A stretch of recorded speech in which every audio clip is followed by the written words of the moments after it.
väidetavalt olevat Debora Varandil hulletanud niisugused read, et sina, mina, sina, üheskoos me Moskva sõidame. Võib-olla võiksid tänase episoodi nagu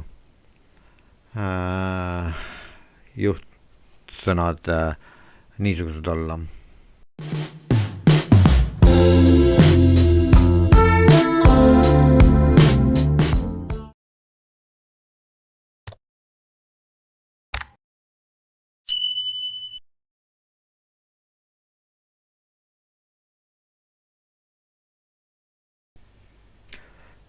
Tere õhtust, podcast minu avalikud salamõtted siis ja uus episood on 9. märts, eile oli naistepäev, täna on see juba möödas ja uus episood siis ma arvan, et peamine teema peaks olema ikkagi Ungariga seotud, sest ma elan ise Ungaris ja kui sa oled minu podcasti varasemaid episoode ka vaadanud, siis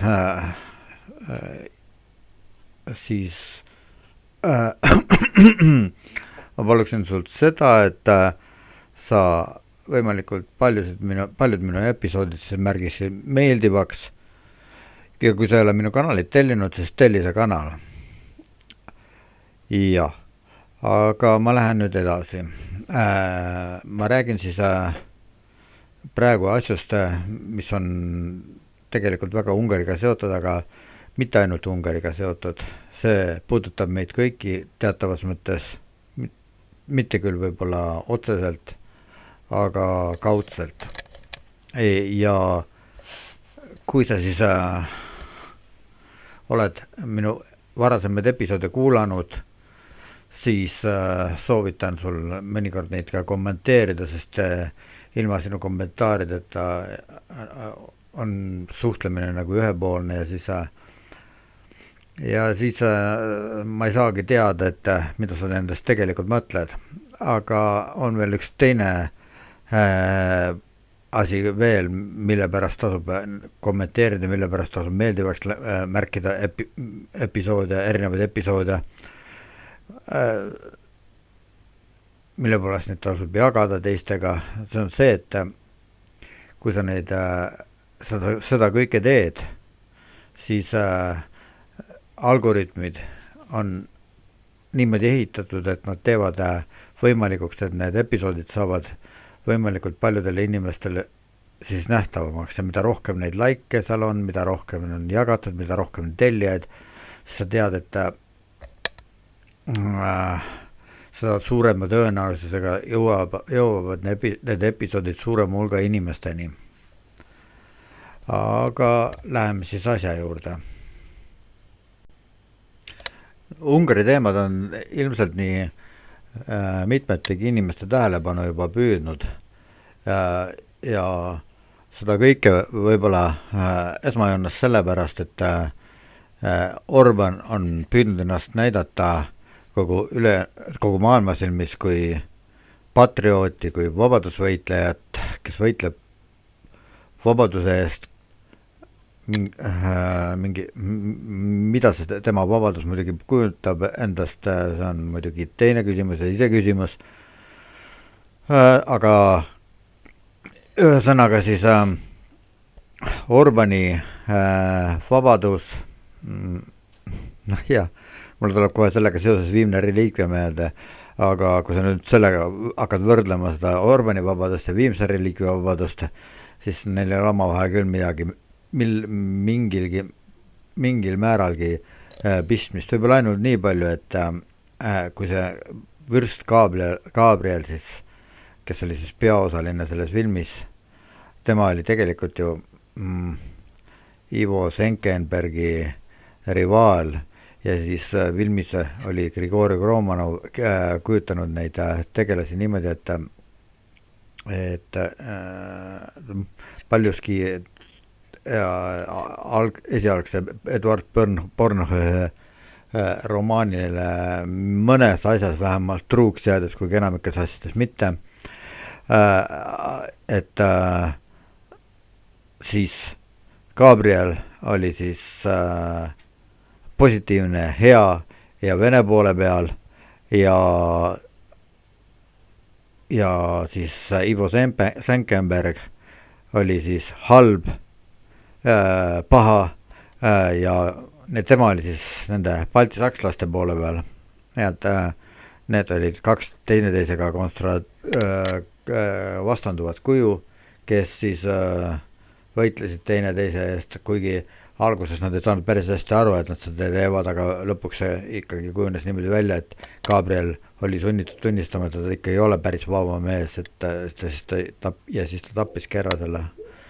Ivo Senckenbergi, kes oli tegelikult, keda Eesti ajaloos võiks siiski mõnes mõttes eestlaste seisukohalt vaadatuna positiivseks kujuks pidada, sest tema väesalgas olid peamiselt eestlased ja ilmselt ta suures osas ikkagi pidas silmas ka Eesti huvisid, eestlaste huvisid tähendab täpsemalt. Kuidas nad ennast tol ajal nimetasid, maarahva huvisid või? Ühesõnaga, aga see ei ole see teema, millest ma ei räägi viimsest reliikviast, kuigi võiks ju rääkida, et mis see viimne reliikvia tänapäeval on, võib-olla siis see viimne reliikvia, mõni arvab, et see on siis see rahvusvaheline õigus, aga jaa. Ja eks see Trumpki ole mõnes mõttes siis olnud sunnitud tunnistama, et ta päris vaba mees ikka ei ole ja päris nende vabaduste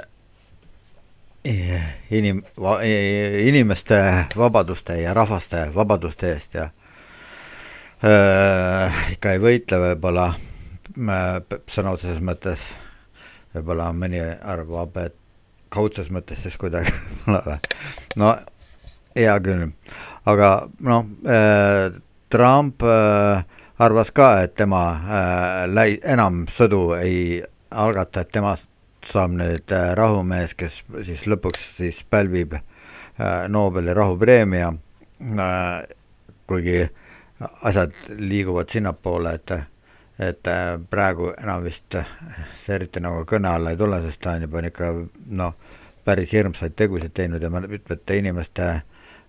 surm on juba otsesõnases mõttes on ka tema kätetöö võib-olla, aga need inimesed, keda Trumpi karistav käsi on tabanud, muidugi need on enamiku üldsuse silmis need pahad ja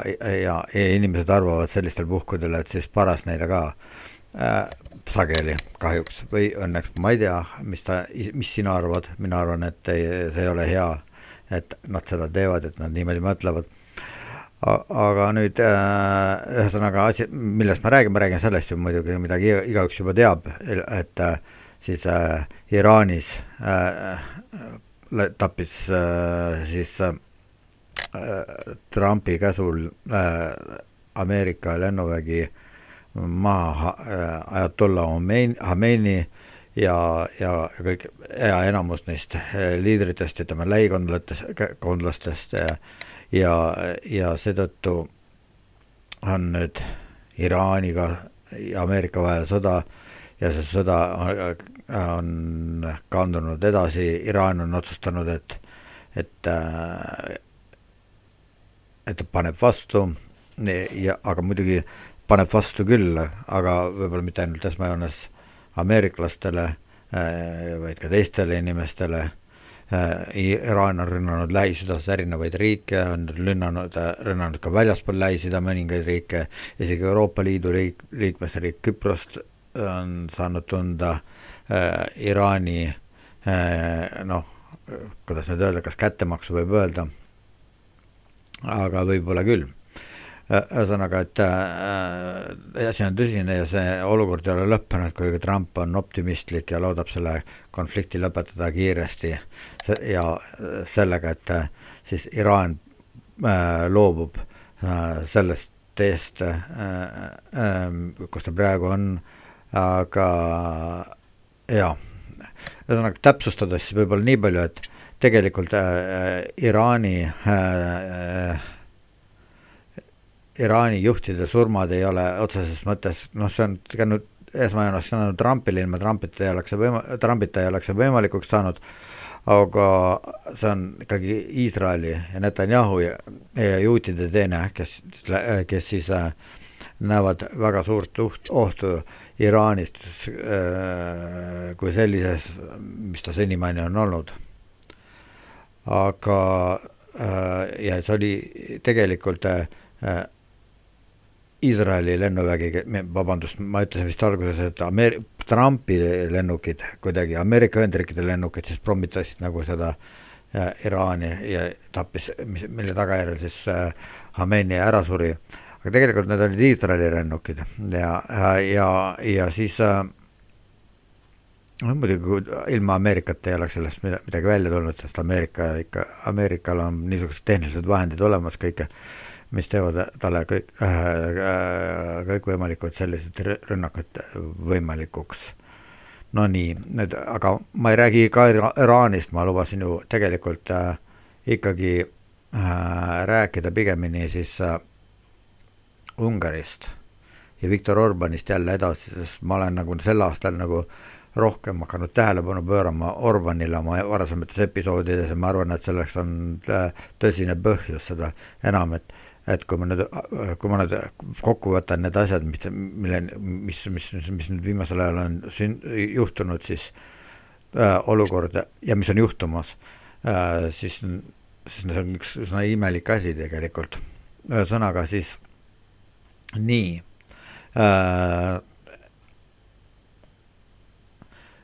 Ma olen rääkinud sellest, et siis Orban ja siis Fideszi praegune juhtkond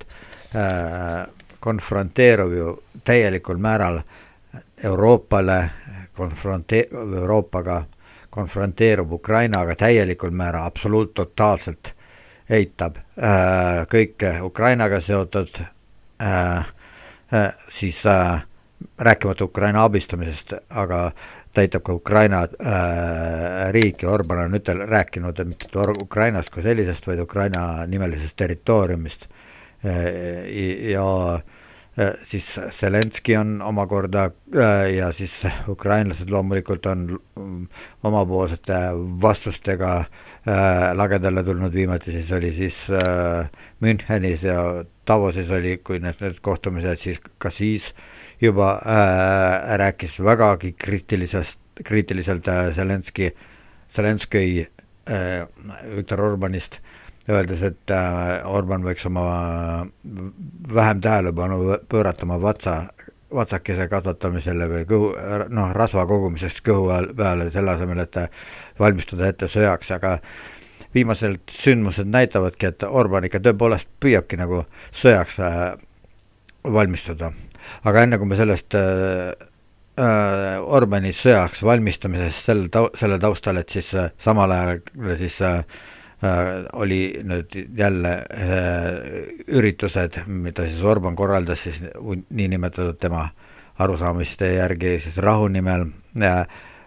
et enne seda toimus veel mitmeid huvitavaid põrutavaid asju ja Ukrainaga ja Ungariga seotud ja Iraaniga ja üldse Euroopaga ka, muidugi Euroopas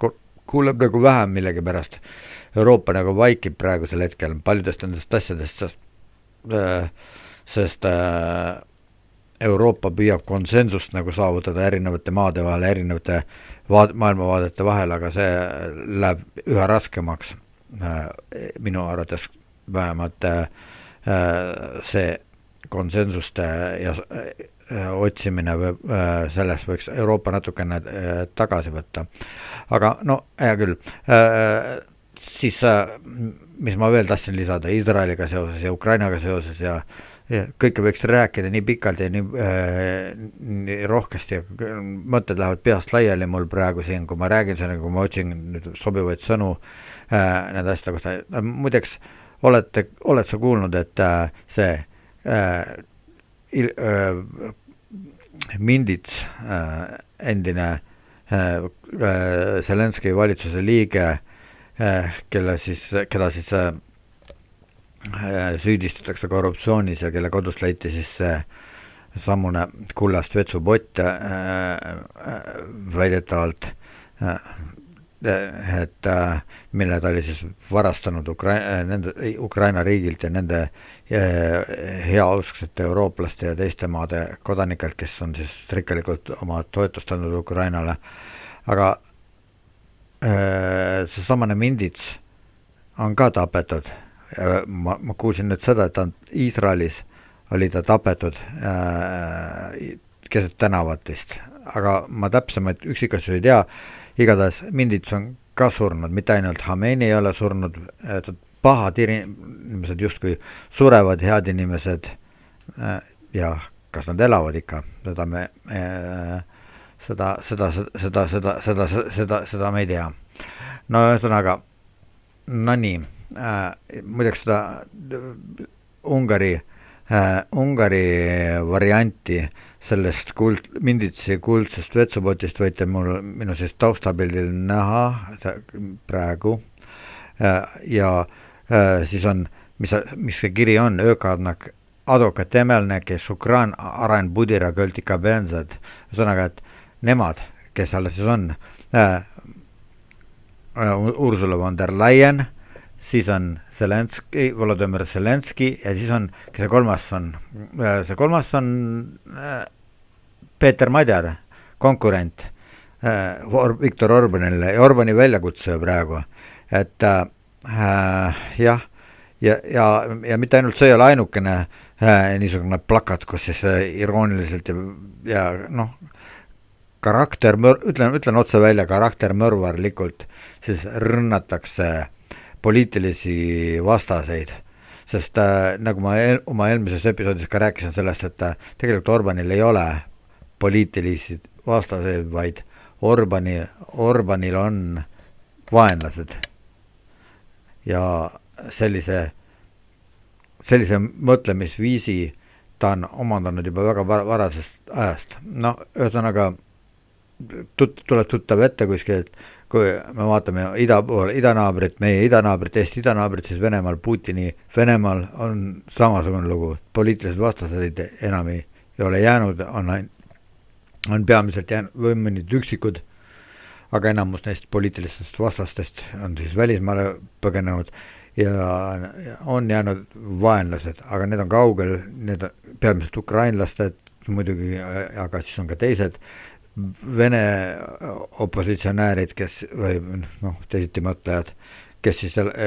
kellel Venemaal praktiliselt enam elu ei ole ja see on see riik, mis jääb meist ida poole. No nii, ühesõnaga siis mis on praeguste uudiste tulipunktid Ungari ja Ukrainaga seoses kõigepealt. Me oleme kõik kuulnud juba sellest ja ma olen oma varasemates episoodides rääkinud ka, aga kindlasti sa vaata ainult minu episoode, vaid vaatad ka uudiseid, vaatad ka teisi ja jälgid neid uudiseid võib-olla väga erinevatel kanalitel ja siis oled juba tuttav selle looga, et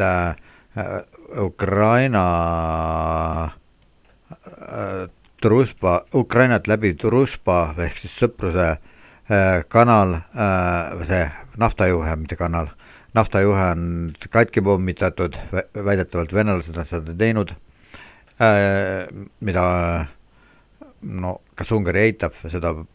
otseselt 100% seda ei eita, võib-olla et venelased, aga ei peavad väga suuresti tõenäoliseks seda, et tegelikult ei olnud selle pommitaja mitte venelane, vaid ukrainlane ise kuidagi, ukrainlane ise tegi katki. Kui ta sellest ka nüüd täiesti kindel ei ole, siis mis puudutab edasi ungarlasi, seal on üks huvitav nüanss, ungarlased ei usu seda, et see ei ole parandatav, et sõpruse naftajuhe ei ole parandatav, nad usuvad seda, et ukrainlased nimelt viivitavad, ei taha seda parandada, sest tegelikult on ju Ukraina juhid ja Ukraina poliitikud ise ka välja ütelnud seda, et ega nad väga sellest parandamisest huvitatud ei ole ka, sest tegelikult see naftajuhe ju on üks selline tegur, mis võimaldab venelastel oma sõjamasinat tooteid täita rahadega, eurooplaste rahadega. Et Ungari ongi huvitatud esmajoones Vene gaasi ja Vene nafta õlikiviõli ostmisest. Seda isegi Orban ei varja enam seda, et ei olegi enam tähtis, et see, et ükskõik kust saab siis endale neid erinevaid liike kütuseid, aga millest on siis peamine on siis õli ja siis gaas muidugi, vaid ta on esmajoones huvitatud just Venemaalt selle saamises, seda on nüüd näidanud ka need viimase aja sündmused siis. Kõigepealt siis see, et kui Kiievis kutsuti Kiievis, mitte kutsutud, või Kiievis käis suhtlemas Ungaris saadik, kas oli Sibigaga või kellega ta suhtles Ukraina juhtidega, siis olevat talle vastatud seda, et niimoodi, et saavad küll, olevat võimalik küll siis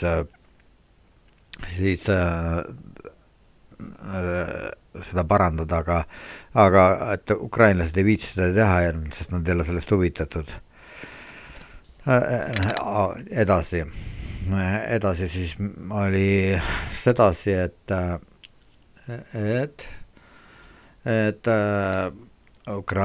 ungarlased nõudsid siis ukrainlastelt, et kui nad ei tee kiiresti seda naftajuhet valmis, siis nemad loobuvad diisli müügist ja elektri edastamisest siis Ungari kaudu Ukrainasse, sest mingil määral see toimub ja Ungari teenib ka selle pealt muidugi. Kuigi see ei ole nende oma, vaid nad on vahendaja rollis ikkagi ka, nagu minu arvates nad on ikkagi kõiges, mitte kindlasti vahendaja rollis ikka, jah. Ühesõnaga, aga nad saavad seda teha täpselt niisamuti, nagu Ukraina saab keelduda ka edasi müümast seda kõike siis Ungarile. Ja see ongi siis praegu, mis toimub, on nende asjadega nagu kuidagi väga seotud, aga mitte ainult. Ühest küljest see on küll seotud selle naftajuhtmega, ma mõtlen seda Ungari ja Ukraina omavaheline konflikt, aga teisest küljest on põhjuseks ka 12. aprillil toimuvad valimised. Ja need valimised on siis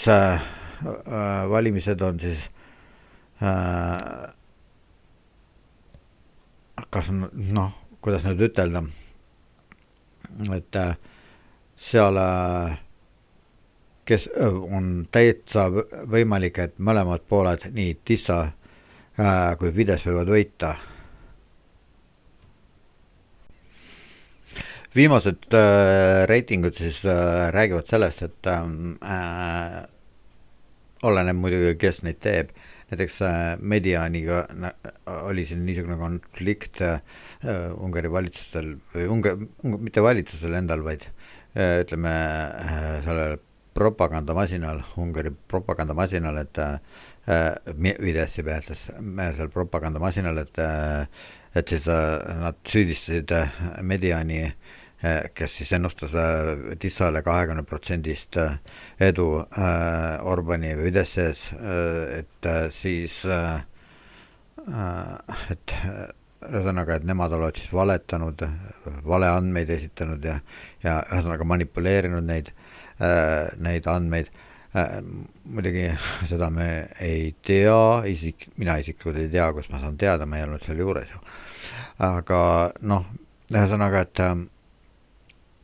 jah, see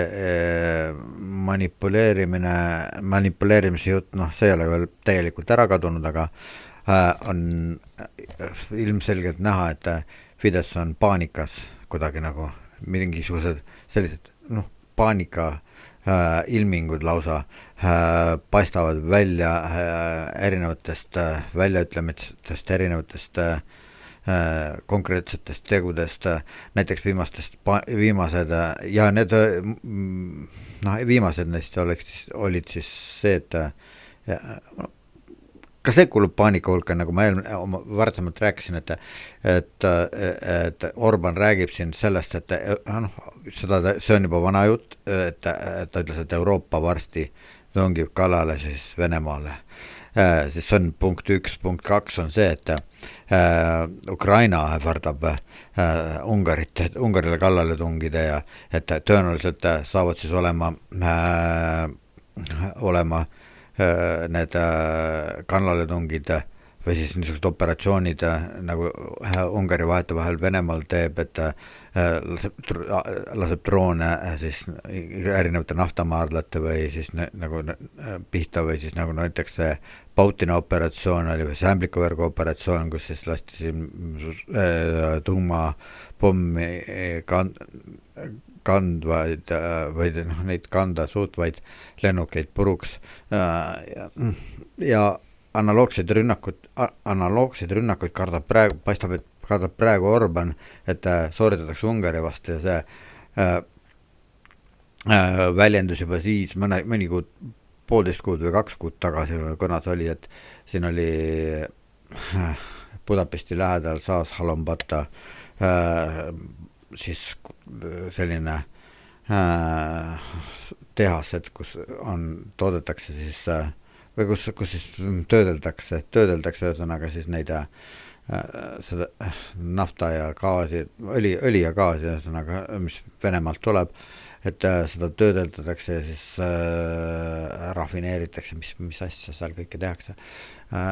Selle tehnoloogiaga on veel täpsemalt tuttav loomulikult, aga ühesõnaga, et seal oli tulekahju ja siis Orban väljendas paranoiliselt juba kahtlustust seda, et see on jälle ukrainlaste kätted, aga see oli vana lugu, siis veel nii kriitiliseks ei olnud lugu, aga kogu see lugu Ukraina ja Ungari vahel ja Orbani ja Zelenski vahel. Aga muidugi, et miks ta siis ei olnud nii kriitiline, üks põhjustest on see ka, et siis olid veel valimised veel kaugemal, kui ta nüüd praegu on ja Orban tundis ennast kindlamalt natukene, võib-olla sellepärast, et tal on veel aega. Praegu hakkab see aeg üha kiiremini nagu otsa lõppema, et juba veidi rohkem kui paar päeva ja rohkem kui 6 aja pärast, siis saab selgeks, et kes saab Ungarit edasi valitsema ja erinevad reitingutega tegelevate firmad on juba märkinud, et täitsa võimalik, et järgmised valimised võidab Tissa, kui ei juhtu midagi erakorralist, näiteks jalgasõda või ei toimu midagi niisugust, mis teeb kas valimised võimatuks või siis pöörab rahva Fideszi poole tagasi, nagu sotsialismi ajal János Kadari ajal oli ka kombeks, et vahetult enne valimisi siis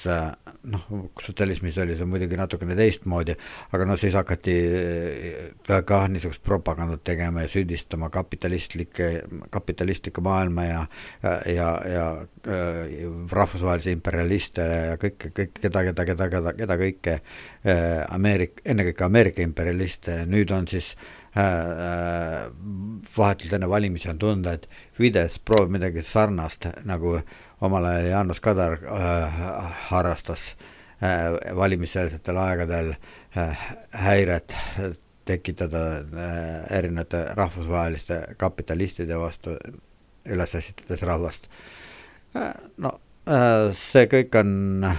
vanad läbiproovitud trikk loomulikult, aga see töötab millegipärast ja infooperatsioonidest on rääkinud peamiselt rahvuskonservatiivid näiteks Eestis ja ühesõnaga need konservatiivid, kes siis on meelestatud teistmoodi kui valitsus, peavool Eestis, peavooli poliitika ja peavoolumeedia Eestis, aga see infooperatsioonid paistab, et on hakanud läinud liikvele ka siin Ungaris ja seda on just nüüd viimasel nädalal olnud kuulda seoses sellega, et Ungari peatas siis, arreteeris 2 inkasso või siis ühesõnaga sellist rahaveo autot, mikrobussi, kus siis Ukraina pank, Ošad pank transportis raha Austria Raiffeisen pangast siis läbi Ungari sõites ja muidugi need süüdistused on iseenesest, mille tõttu nad siis TEK ehk siis terrorismi vastase võitlusosakonda siis need arreteeris need 7 inimest, kes olid selle rahasaadetise juures, et väidetavalt need on rahapesuga tehtud, et seotud tegelikult Orban andis oma raadiointervjuus väga selgelt mõista, et tegelikult ei olnud võib-olla esmajoones asi rahapesus, vaid see on mitmekihiline asi selles mõttes, et ühest küljest pärast seda, kui need inimesed olid kinni peetud, need autod olid kinni peetud, konfiskeeriti see vara, seal oli kuskil kui palju seal oli, seal 40 miljonit dollarites ja oli eurodes ja see oli 9 kilo kulda, oli seal 40 miljonit dollarit või eurot või ühesõnaga see ei ole tähtis praegu, seda saad muudest uudistest järele vaadata või ajalehtedest või kus tahes, mis sinu allikad ka ei oleks, aga ühesõnaga, et siis see samune nende rahaveomasina autode peatamine siis lõppes, ta ei ole veel lõppenud, aga praegu on asi nii kaugel, et mehed lasti vabaks, nad läksid tagasi Ukrainasse, need oli 7 meest, aga raha ja kuld jäi siis Ungarisse ja väidetavalt on need kuskil terrorivastase võitluse siis ehk siis teki valduses ja valvata ja kuhu see asi välja jõuab, seda me veel ei tea, aga põhjused,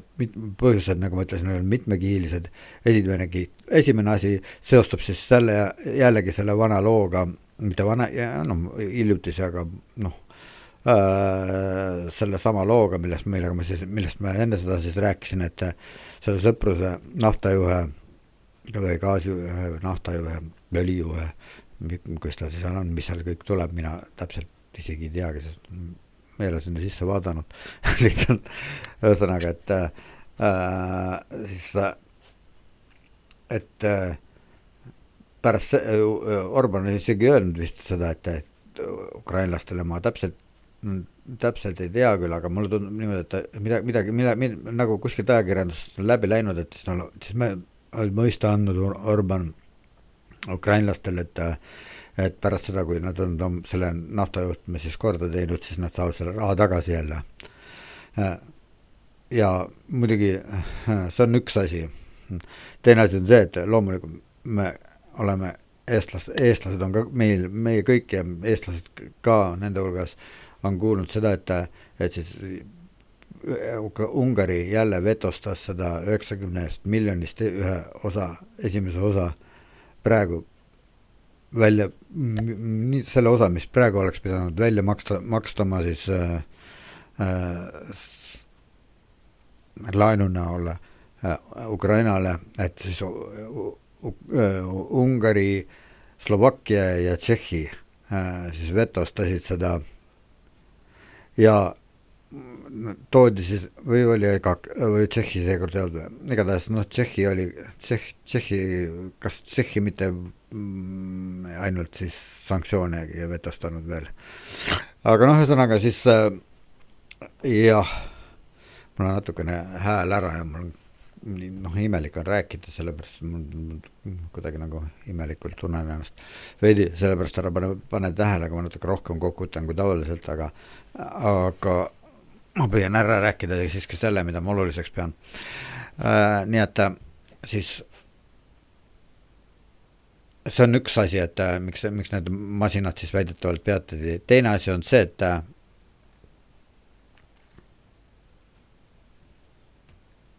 aga ma selle juurde kohe tulen. Ühesõnaga siis esimene põhjus, mida me siis käsitlesime, miks selline samm siis tekib ehk terrorivastase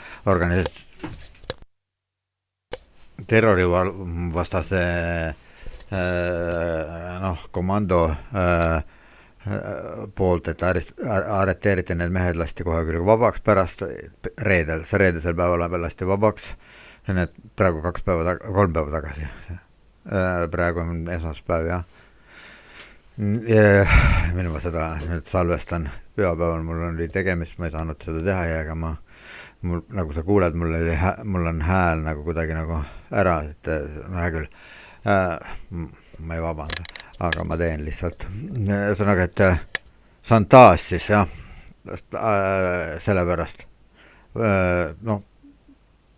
ühesõnaga selline, ukrainlased ise nimetavad seda gangsterlikuks sammuks. No siis on veel, mis seal teine asi selle juures on. Esiteks, see oli täiesti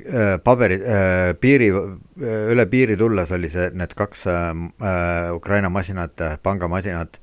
neil oli paberid kõik korras, kõik oli korrektne ja see oli juba 14. reis, mis sarnaselt siis transportis raha Austriast Ukrainasse ja senimaani oli kõik korras olnud. Seekord siis jäid aga ukrainlased ungarlastele millegipärast teele ette. Üks põhjus oli see, et väidetavalt, mida Orban Viktor ise ka mainis, et siis neid ukrainlasi, vähemalt kui mitte varasemaid sõite, siis seda sõitu jälgiti eriliselt kuidagi ja see toimus vahetult pärast seda muidugi ka, et Zelenski rääkis siin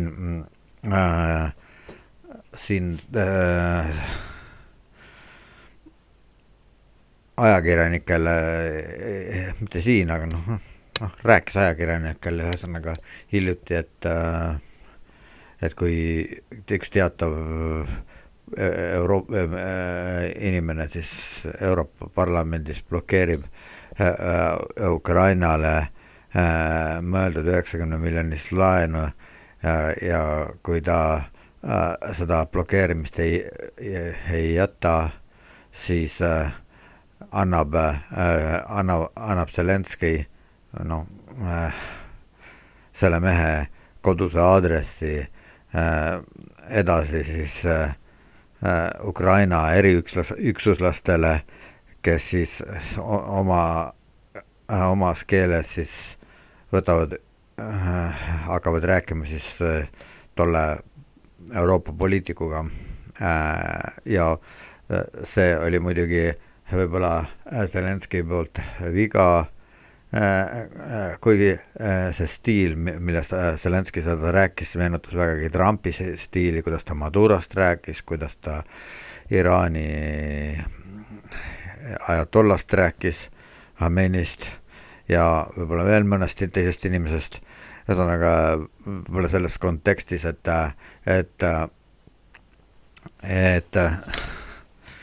praegu tänu Trumpile, esmajoones võib-olla veel mõnele üksikule poliitikule, no Putinist me ei räägi siinkohal, et ühesõnaga, et siis see stiil ühesõnaga on tänu mõningatele poliitikutele väga levima hakanud, jah, niisugune. Ja kuidagi nagu Zelenski nagu kuidagi nagu automaatselt ilmselt niisuguse vastuse andis, võib-olla see oli viga, võib-olla mitte, eks me näeme, kuidas sellega saab olema, sest Orban Viktor ja mitmed teised Ukraina vaenlased siis võtsid nagu sõnasabast kohe kinni ja et näe, Ukraina maffia riik tahab siis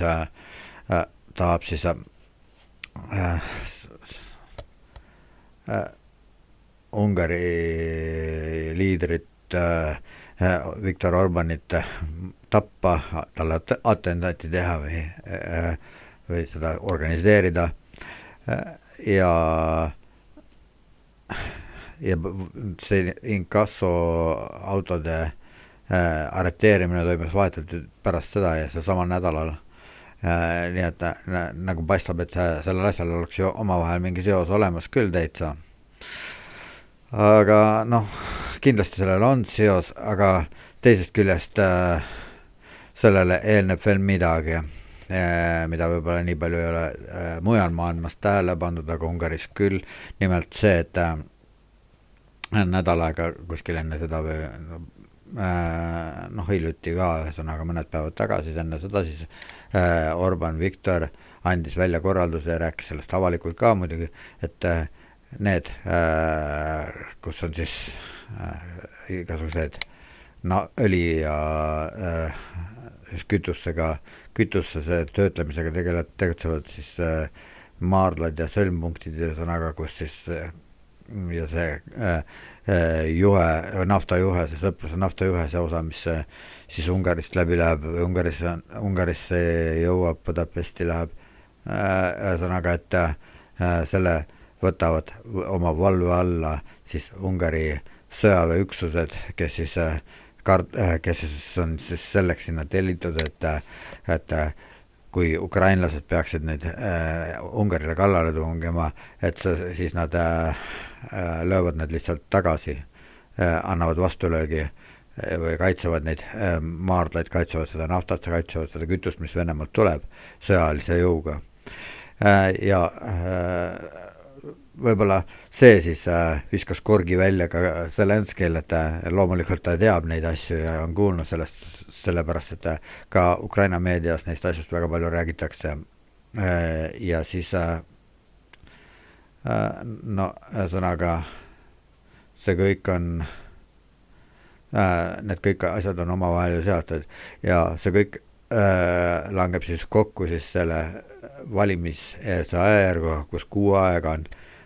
jäänud valimisteni ja me teame, et kuskil see aeg, kuni 2 nädalat enne valimisi on kõige kriitilisem aeg, et kui teatavad asjad, teatavad nähtused, siis võivad ära pöörata rahvast, olgu need siis erinevate infooperatsioonid võivad rahvast sedavõrd mõjutada, et nad loobuvad toetamast neid, keda esialgselt plaanitasid toetada ja siis toetavad edasi seda valitsust, kes on praegu, sest see tundub nagu kindlamana olema, et ukrainlasi on nii palju mõnitatud Ungari peavoolumeedias peamiselt, et ja väga palju inimesed seda kõike võtavad puhta kullana ja rahvas on väga mõjutatud paljudes kohtades väga Ungari vastu, Ukraina vastu ja need võivad nagu sellised eriti pärast seda, kui Zelenski ähvardust, mida siis on nüüd Ungaris Fideszi valimiskampaania ette rakendatud nüüd värskelt, see sama ütlus, et see elu kallale kippumise ähvardus Ungari eriüksuslaste või VSU poolt, ühesõnaga Ukraina sõjaväelaste poolt, kes siis võiksid oma töö teha. Zelenski arvates, et neile saab siis aadress edastatud Orbani aadress, kuigi seda ei ole raske leida. Ma arvan, et kui ma väga tahaksin, siis ma võiksin ise ka leida mõnda kohta, ma juba isegi teaks, kus on, ma võiks ise ka anda selle aadressi, kui ma tahaksin. Palju ja mitmed teised ka, kas muidugi just sel ajal Orban neis paikades viibib, see on nüüd ise küsimus. Aga see selleks nüüd on see samane probleem, seesama kas Stalini nüüd keelevääratus või on Zelenski sellega oma kindel plaan tõepoolest, et see on nüüd rakendatud Ungari Fideszi valimiskampaania etteotsa, et Ukraina vastasust veelgi tugevamalt üles kütta, et ukrainlasi veelgi rohkem demoniseerida kui senimaani ja ühesõnaga, et see ei olnud eriti õnnestunud minu arvates ja mitmete teiste arvates ka Ukraina presidendi poolt, aga muidugi, eks ta ise teab, võib-olla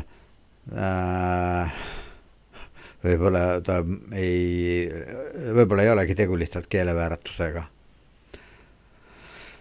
Naja.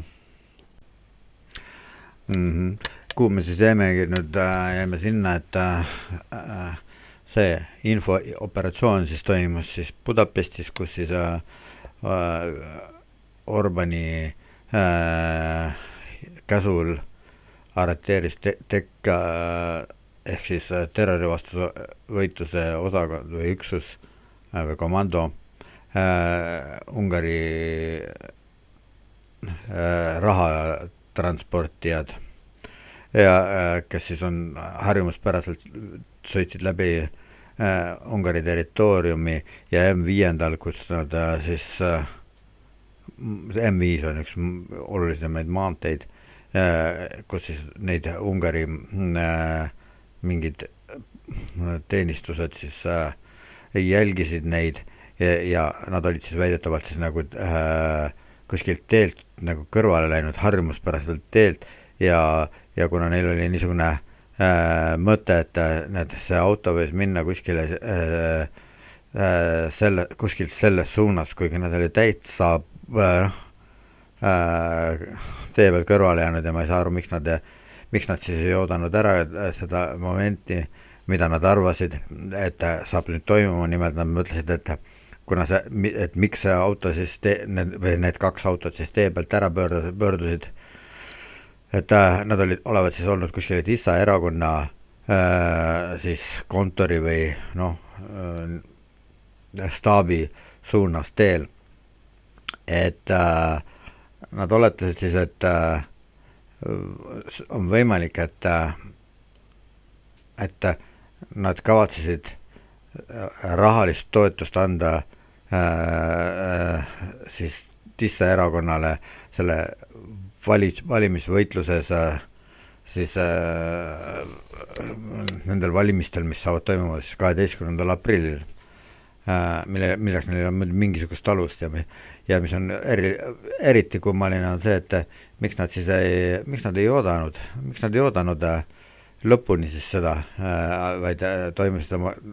tegid oma haarangu varem, enne kui nad oleksidki läinud sinna ja et toetada mitte pangaülekannete läbi, sest pangaülekanded on kergem ilmselt kontrollida ka kui sularahaoperatsioone. Aga see on kõik oletus, see on kõik blöff ja mitte mingisugused tõendid selle kohta ei ole. Ja siis ühesõnaga, miks ma ütlen, et see on infooperatsioon, sest see kõik langeb kokku sellega, mis mingi ühe teatava asja, teatavate sündmuste jada, et mida Orban on püüdnud oma kontrolli all hoida ja Orban on seda kontrolli kasutanud siis ja neid Ukraina vastast võitlust siis kasutanud selleks,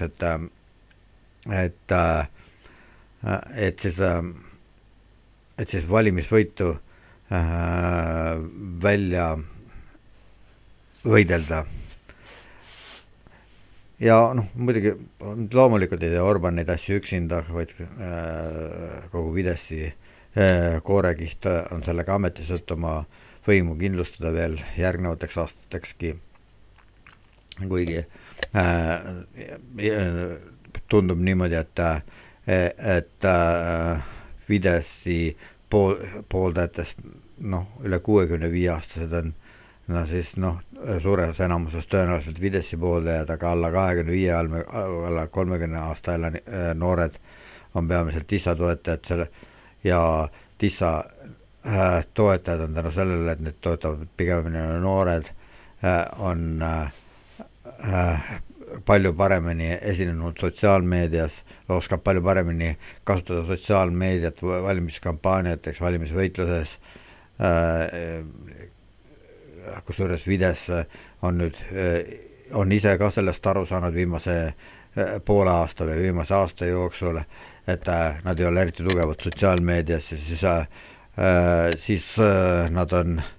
teadlikult hakanud püüdnud siis värvata siis sellised digitaalsed võitlejaid ja nii edasi, mis on Hartsuse klub ja mis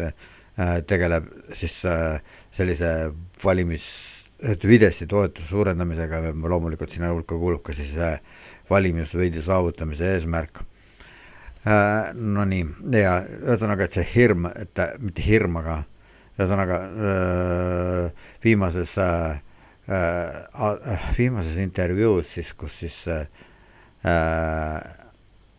Egon Roonai on üks niisugune üle 50-60 aasta ringis Ungari ajakirjanik, kes teeb peamiselt siis intervjuusid ja saateid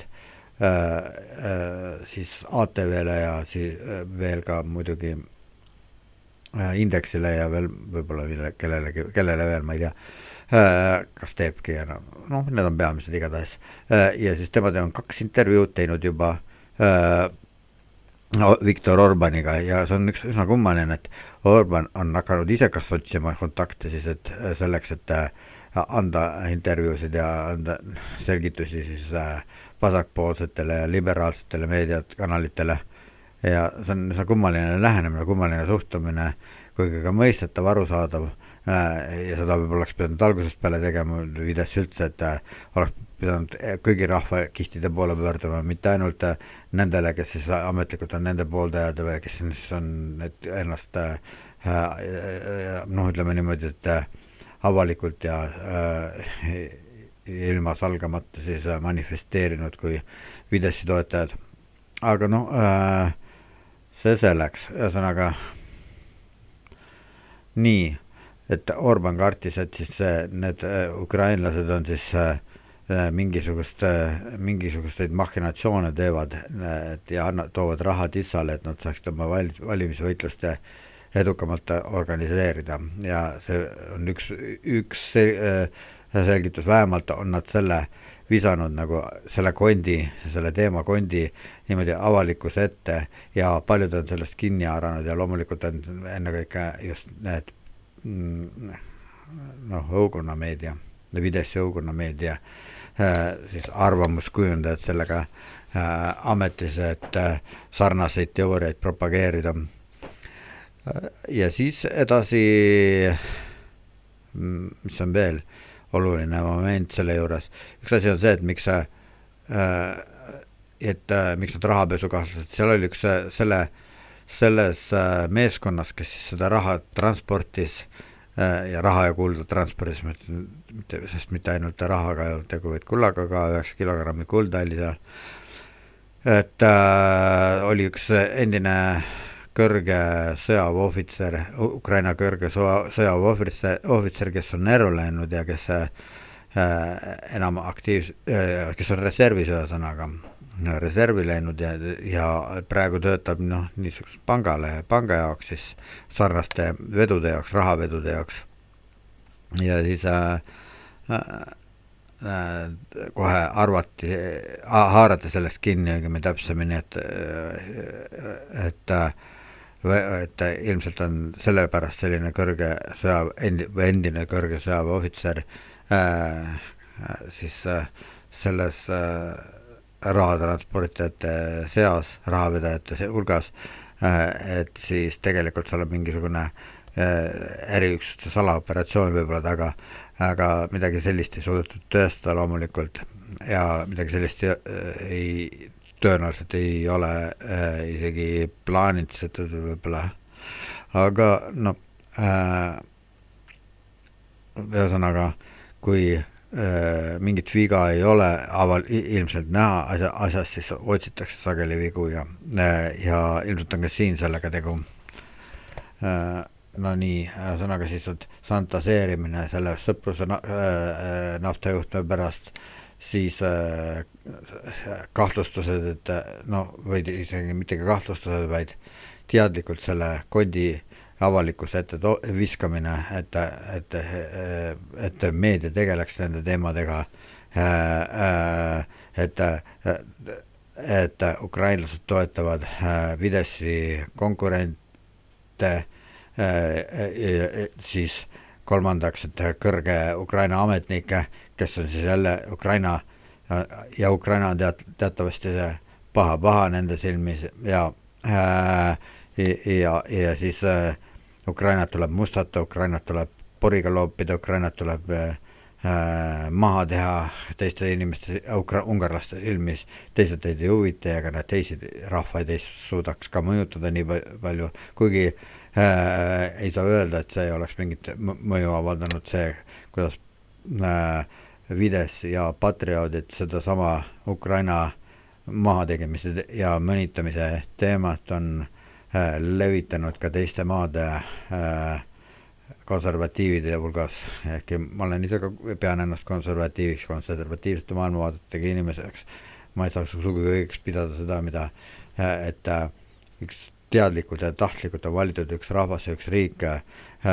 välja niimoodi, et tuues ohvriks ja patuohvriks nagu mingisuguste ideede eest ja mingisuguste ja väidetava vabadusvõitluse eest, et ühesõnaga jah, see on niisugune lugu, kurb, aga tõsi. No nii, nüüd me rääkisime päris mitmest kokkusattumusest või mitmest seostest selle, mis puudutab seda siis inkassomasinate arreteerimise lugu. Jõudsime järeldusele, et üks põhjus on see, et esiteks, et me jõudsime järeldusele, et see on väga mitmekihiline lugu iseenesest ja see on kuulub erinevate sündmuste jadasse, nende sündmuste jadasse, mis praegu toimuvad siis Ukraina ja Ungari vahel. Ja esimene oli siis see sõpruse naftajuhtme lugu, mida ei ole siiamaani lahendatud ja mille kohta Zelenski ütles, et ega tal eriti tuju ei ole seda pärandada, sest lõppude lõpuks on see ju Vene nafta ja Vene gaas ja Vene õli, mis sealt tuleb ja kui tal peaks ja lisaks sellele, et mitte Ungari ei teinud seda juhet katki, vaid Putin tegi, venelased tegid, siis pöördugu Orban Moskva poole. No loomulikult ungarlased,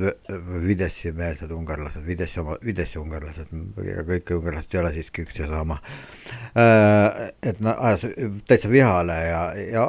tegelikult läkski nüüd nädal aega tagasi või millal see Peeter Siarto välisminister käis Moskvas ja siis sai moraalset ja võib-olla ka muud laadi moraalse ja muud laadi toetusosaliseks siis Putini poolt, kes siis kinnitas, et edaspidigi võib Ungari loota Vene õli peale ja et seda muidugi ainult sel juhul, kui siis Ungaris jääb püsima valitsus, kes jätkab seda sama kurssi, mida praegu veab, mida mööda praegu läheb, tähendab Ungari ja Ungari Fideszi valitsus. Ühesõnaga, kui nüüd midagi on võimalik selgemalt välja ütelda, siis see on üsna konkreetne väljaütlemine. See tähendab seda, et kui Ungari peaks muutuma kurssi, kui Tissa erakond võidab, siis on üsna suur tõenäosus, et juhtumisi, kui Peeter Madar ei muuda oma vaateid ja ei muuda oma suhtumist Venemaasse, et siis Ungari enam edaspidi ei saagi Venemaa käest. No teine küsimus on see, et kuidas ta Venemaa käest saab. Üks on selge, et kuna see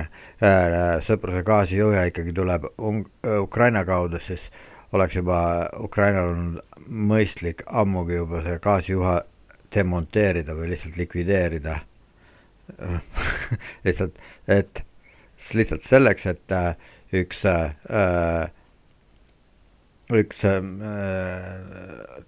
teda ahistav riik ei saaks äri teha niisuguse gaasijuhtme kaudu, mis läheb läbi tema territooriumi. Sõnaga, et seda osa, mis läheb läbi Ukraina territooriumi, seda oleks võinud juba Ukraina juba ammu maha lammutada sõna otseses mõttes. Miks ta seda ei ole teinud, on üks osa selles, et need juhtmed ei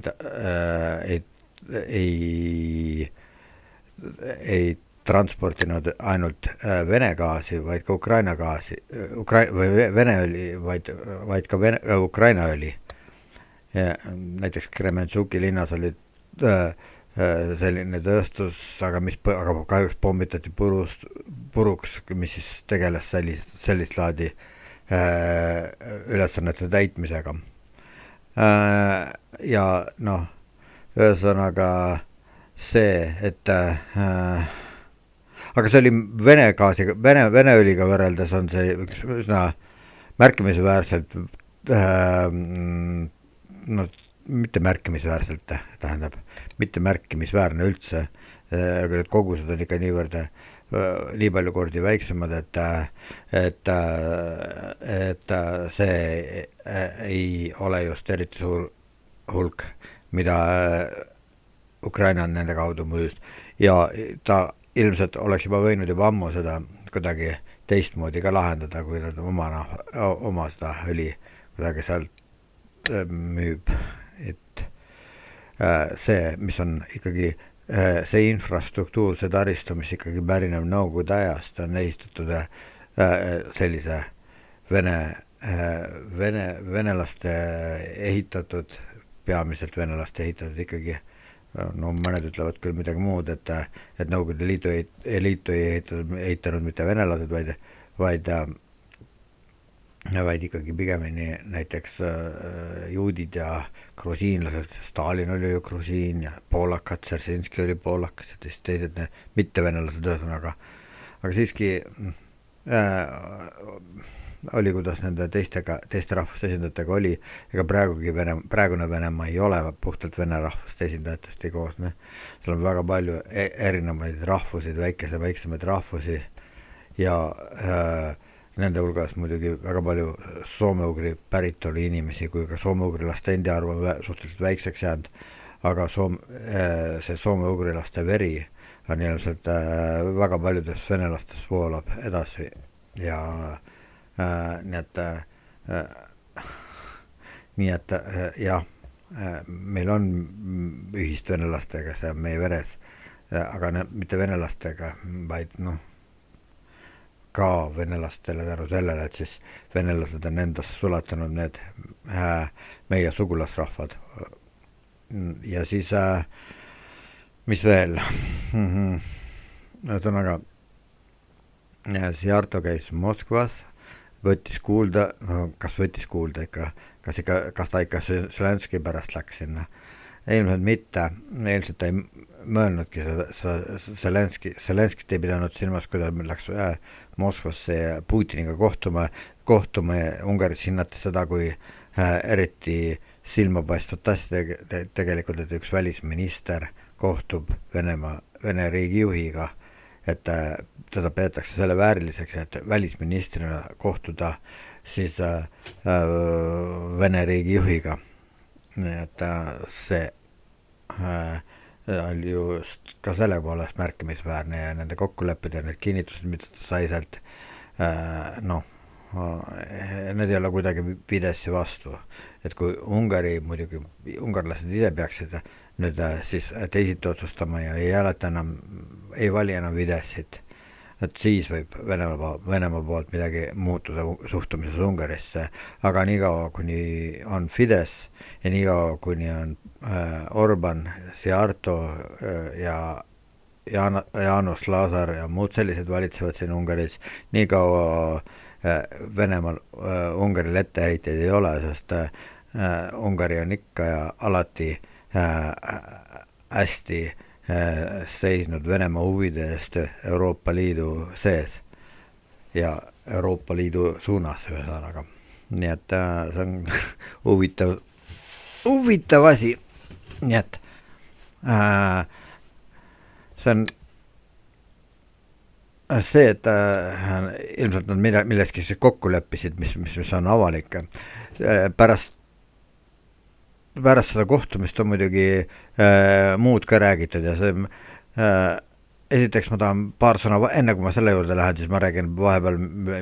mis on Peeter Madjar sellest kõigest arvanud, ehk siis erakonna juht. Ma olen rääkinud, esiteks ta mõistis hukka loomulikult selle,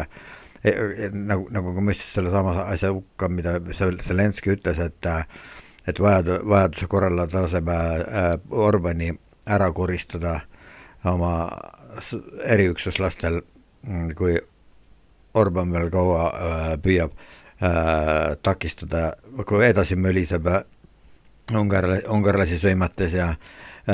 ukrainlasi sõimates ja siis blokeerides ja vetostades Ukraina vastu, et selle mõistis ka Peeter Madjar muidugi hukka, et öeldes, et ühtegi sellist ühesõnaga, et ühtegi Ungari kodanikku ei pea häirima või ei pea ähvardama või ei tohi ähvardada sarnaste asjadega. Ja Ursula von der Leyen ütles midagi, et ühesõnaga nad mõlemad kõnet, nii Peeter Madjar kui ka Euroopa juhid siis kõnetasid seda, olevat kõnetanud, kas öelnud Zelenskile, et ta oma sõnad tagasi võtaks. Ja Peeter Madjar ütles, et enne niikaua kuni Zelenski ei ole neid sõnu tagasi võtnud, et ühesõnaga see Orbani ärakoristamise kohta, ühesõnaga, et niikaua ei ole blokeerib siis Kadisa kõiki edasisi samme, mis lähevad siis Ukraina abistamiseks. Loomulikult ta pidi seda tegema, sest ta osaleb ju ka Ungari valimistel tähendab ja selles suhtes ta nagu hoiab distantsi selles suhtes suunas, mida siis Ukraina president ütles. ja seda enam, et see muidugi võib talle veel see võis talle siiski kasuks tulla, positiivselt kasuks tulla selles suhtes, et valimiseelses valimisel ajajärgul sel ajal, mil viimase 4 aasta jooksul, isegi pikema ajamike jälgedel, ütleme 2015. aastast see propaganda, mis on Ungaris liikvele läinud Ukraina, kõige selle vastu, mis on Ukrainaga seotud,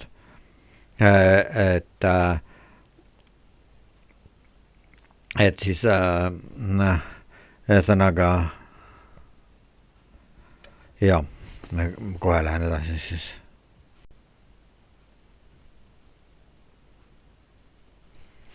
No nii, ühesõnaga siis jah, sellest ajast on juba palju verd ka merre voolanud, ma tahtsin öelda, et vett merre voolanud, aga jah, palju verd on ka merre voolanud, Musta merre, seal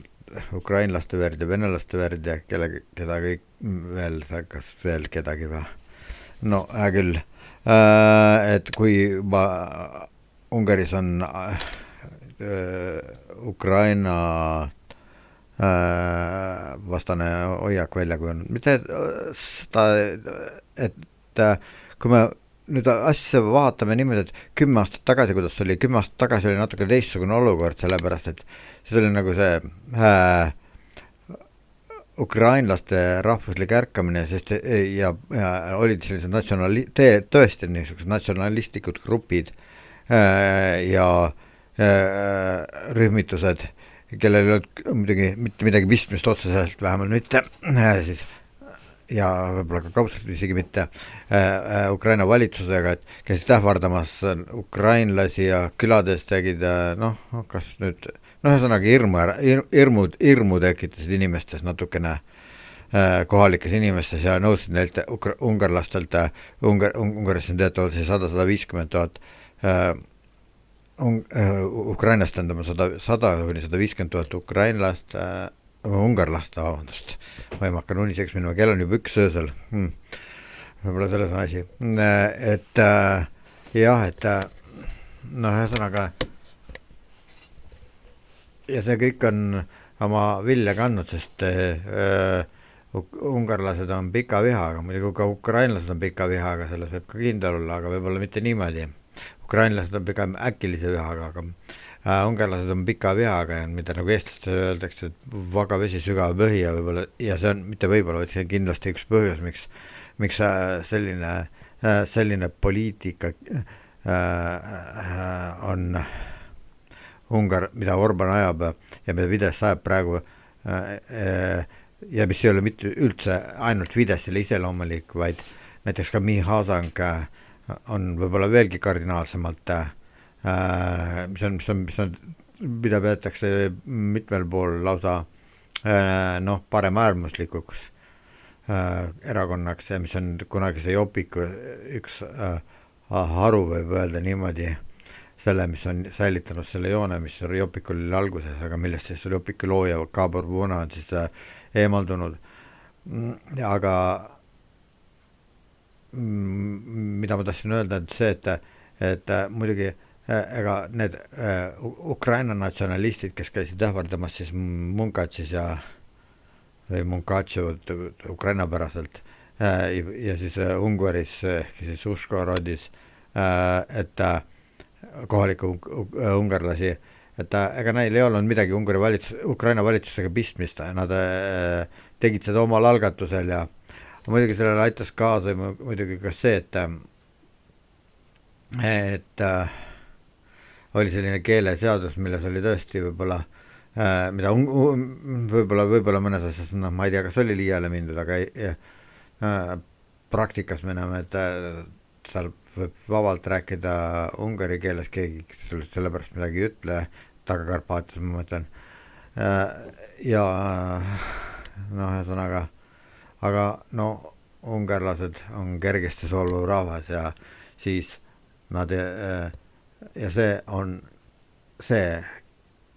nurgakivi, mille peale nad on siis on oma Ukraina vaenulikkuse nagu, mitte ainult see muidugi, aga see on üks oluline nurgakivi selles ehitises, mille peale nad on oma Ukraina vaenulikkuses ehitanud üles. Ühesõnaga, jaa, nii, aga seda mõtet, mida ma siis juba alustasin, sellega peaks nagu kuidagi edasi minema, see on see, et miks Moskvas käis Peeter Sjarto ja mis seal tagajärjed ja mis on seal kõigil pistmist sõpruse gaasijuhtmesse, mis on seda me juba eelnevalt tegelikult rääkisime sellest, et venelased kindlustasid, et Ungari võib edaspidigi sõpruse gaasijuhtme kaudu ja võib-olla ka muudel teedel, kui need eksisteerivad muud kanalid, et Venemaa kindlustab siis Ungarit nafta ja õli ja gaasiga ja see kõik seda võtsid Sjarto ja siis võib-olla mitmed teisedki ungarlased kui ülimat armulikkust Kremli sinovnikute ja poliitikute ja juhtide poolt ja president Putini poolt isiklikult, kes tõesti armulikult käitus nendega ja rääkisid oma retoorikas niisuguseid asju, et nende jaoks on Kreml alati oma lubadusi pidanud ja oma lepingut täitnud, nii et nemad näevad Putinis ja nemad näevad Kremlis kui usaldusväärset partnerit erinevalt Euroopast, ülejäänud Euroopast. See on kõik niisugused, need sõnad on tõesti kõlanud ju Ungari meedias avalikult, ma ei räägi midagi selleks praegu, et need ungarlasi mustate, nad ise mustavad ennast, nad ise teevad seda paremini, kui mina oskan tehagi. Nad ise oskavad paremini rääkida sellest, mis nendest asjadest, mis meil on vastuvõetamatud ja nad peavad seda õigeks samas. Nii et see on kummaline. Nii et jaa. Edasi, see Kremlis käik, Sjarto Kremlis käik, jah,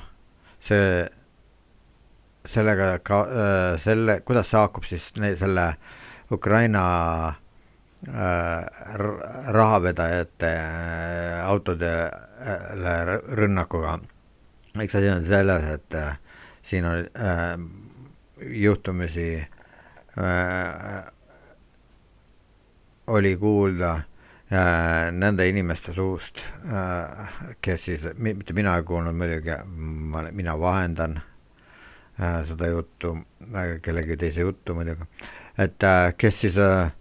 on rääkinud sellest, et rääkinud selle mehega, ühega nendest, kes olid rahavedajate hulgas ja kes nüüd reedel said vabaks, et neid olevat siis seal nendest üle kuulatud väga palju ja pinnitud nii üsna karmilt ja väga jõhkralt ja kui nad lõpuks vabaks lasti, siis nad mõnitati ja kui nad üle piiri lasti ja kui jõhkralt käituti ja brutaalselt käituti nendega ja siis samal ajal, kui neid üle kuulati, viibis ülekuulamiste juures alati keegi maskis mees ja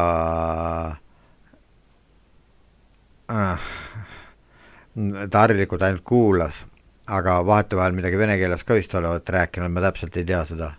Ühesõnaga, et nad peavad üsna tõenäoliseks, et see oli siis moskvalased olid saatnud sinna koos Sjartoga või Sjartoga kohtumise tagajärjel siis mitmeid GRU-lasi, kes siis tegelikult teevad seda sama, mida nad on üritanud teha või Moldovas ja valimiste aegu ja Rumeenias, kui olid. Nii et ma ei tea, aga seda räägitakse Muideks ka Viktor Orbani rivaal Peeter Madjar räägib sellest, et kui millestki kindlaks tehtud faktist, et Orbani valimiskampaanias töötavad kaasa GRU-lased ja no tema ei ütle GRU-lased, vaid Kremli inimesed ühesõnaga, kas GRU-lased või FSB-lased, seda ma ei tea. Ühesõnaga põnev aeg, et vaata ja muidugi kurb ja natukene rahutuks tegev isegi. Nii et niisugused uudised, nii et võimalik, et juba töötavad Vene, mitte juba, ammu töötavad tegelikult Vene luurajad siin koostöös lausa ungarlastega. Ja muidugi kas nüüd, ma olen kuulnud ka sellist väidet, et kas nüüd Seartoga koos tulid ikka kaasa siia üldse mingisugused GRU-lased või muud luurajad või spioonid või eriteenistused, Vene eriteenistused. See võib nii olla, aga võib ka mitte olla, sest ega selleks, et valimisi mõjutada, ei pea üldse kohale tulema, sest seda saavad isegi ka Kamtšatkalt teha. Seda enam, et internet ja muud vahendite olemasolul ei ole eriti raske sekkuda teise riigi valimistesse. Ja elame-näeme, ma ei tea, ma vist hakkan lõpetama, sest väga hilja on juba ja ma ei tea, kui pikk see episood saab. Loodame, et kõik läheb hästi.